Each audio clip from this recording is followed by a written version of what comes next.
ଯୁବ ସଂଗଠନ କ୍ୟାନସେଲ କଲେ। ଭାଗବତ ଶ୍ରବଣ କଲେ ମଣିଷର ସ୍ୱାସ୍ଥ୍ୟ ଠାରୁ ଭଲ କିଛି ନାହିଁ।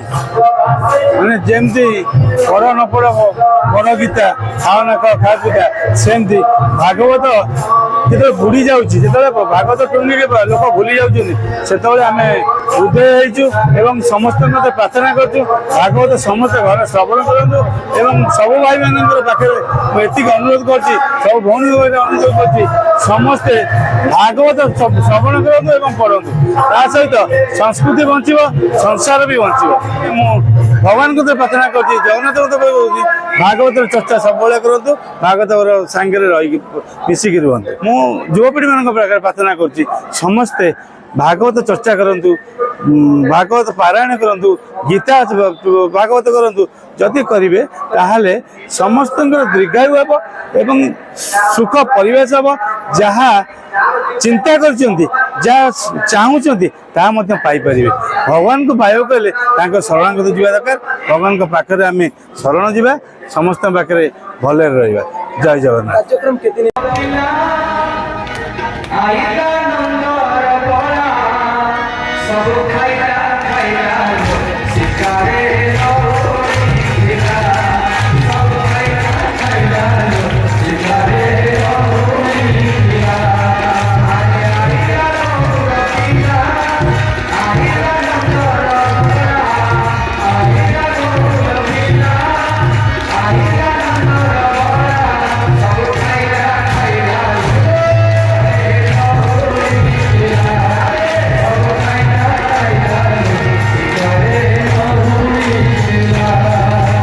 सालेपुर एक दिव्य आध्यात्मिकमय परिवेश महानायक बाबाजी अमृतानंद दास से होती बाबा वैकुंठनाथ ब्रह्मचारी कृपा पात्र आ मणिनाग गुंफार से मणिनाग कहले अत्युक्ति हे ना। तेणुक समाज जो कथा रही द्वंद्वातीत त्रिगुण रहित सद्गुरुत्व नमामि आचरण और उच्चारण ये दुईटा जिते साधु पाखे ही देखा जाए। तेणुक नहीं आम साधु को चिन्हवा। तेणुक से महाप्रभु आमर बाबाजी महाराज बाबाजी अमृतानंद दास जो रसमय भागवत भाव भक्तिर धारा गंगा प्रवाह कर समस्ते से अवगाहन करी भाव गदगद हो महाप्रभु को प्रार्थना करवा किपरि मेघनाथ पाचेरी झर बंद हो महाप्रभु श्री जगन्नाथंकर संस्कृतिर सुरक्षा हो।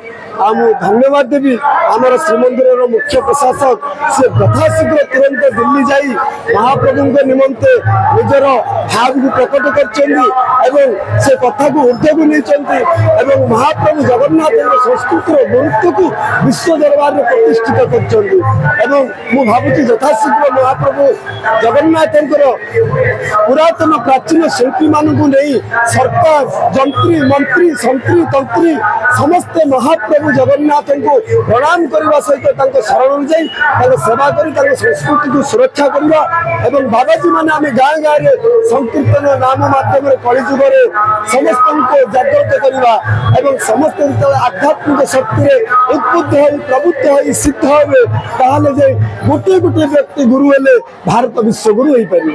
मो ना लक्ष्मी नारायण नायक घर हूँ महाप्रभुंर तथाकथित शशुर घर विष्णु कुंडी बा कुंडी नगर आज्ञा हरि अनंत हरि कथा अनंत मैंने जदि समुद्र को पलारे मापिबा जा ये विषय कहवा से जा हो विभु कृपा नहले प्रभुंकर कथा कई शुणी पारिबनी कथा कई कही पारिबनी कथा कई भाभी पारिबनी ये आज गोटे महाप्रभु को कृपा होती कहा मध्य आसी ये भागवत चर्चा चली समस्ते भाव रसरे बुड़ी रही तेणु यहाँ आमर भावना भितर ये बहु दिन अनेक जन्म तप फले मानव जन्म मईतले न्याय ये गोटे सौभाग्य आम मैंने भागवतर कथा मृत शुणवार सौभाग्य पाइचु। आज जो विषय वस्तु रही आम टे उत्फुल्लित होचु जे आज माँ रुक्मणी हरण विषय वस्तु रही जोटा कि प्रभु भी भल पाउथिले किंतु से भल पाइबा केमती अमृतमय था से विषय आज कथा रहिबो एवं भगवान कृष्णकर ଗୋପଲୀଳାଟା ଆଜି ଗୁରୁତ୍ୱ ଦିଆଯାଇଛି, ଯାହାଫଳରେ ସମସ୍ତେ କିଛି ସମୟ ପାଇଁ ଏଟାକୁ ଗୋପପୁରର ଶୋଭା ଅନୁଭବ କରୁଛନ୍ତି। ଆଜ୍ଞା ଦେଖନ୍ତୁ, ଭଲ ପାଆନ୍ତୁ, ଭଲ ବିନା ଯେମିତି ପାଣି ବିନା ମାଛ ବଞ୍ଚିପାରେ ନା, ତା ଅର୍ଥ ନୁହେଁ ଯେ ପାଣି ବିଷାକ୍ତ ପାଣିକି ପିଇକି ମାଛ ଆନନ୍ଦ ଲାଭ କରିବ। ଯୁବତୀମାନେ ଯଦି ଯୁବତୀ ହଉ ବା ଯୁବକ ହଉ, ଏଇ କୃଷ୍ଣ ଲୀଳାଟାକୁ ବୁଝନ୍ତୁ ଯେ ରାଧା ନାମେ କୃଷ୍ଣ ନାମେ ଭଗବାନ ନାମେ କି ରସ ଅଛି। ଦେହ ସର୍ବସ୍ୱ ଯେଉଁମାନେ ଭାବିଥାନ୍ତି ତାଙ୍କ ପରିଣତି କ'ଣ ହୁଏ। ତେଣୁ ଭଲ ପାଇବାଟା ଯଦି ଶିଖିବାର ଥାଏ ଏଇ ରାଧାକୃଷ୍ଣଙ୍କ ଭାବରୁ ଶିଖନ୍ତୁ।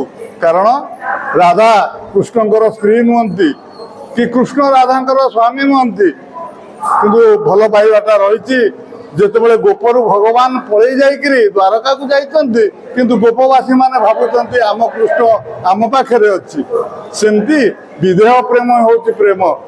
ଆଜି ଦେହ ସର୍ବସ୍ୱ ହେଇଥିବାରୁ ଏ ସଂସାର ଆଜି କଳଙ୍କିତ ହେଉଛି। ଜୟ ଜଗନ୍ନାଥ, ଜୟ ଜଗନ୍ନାଥ, ଜୟ ଜଗନ୍ନାଥ।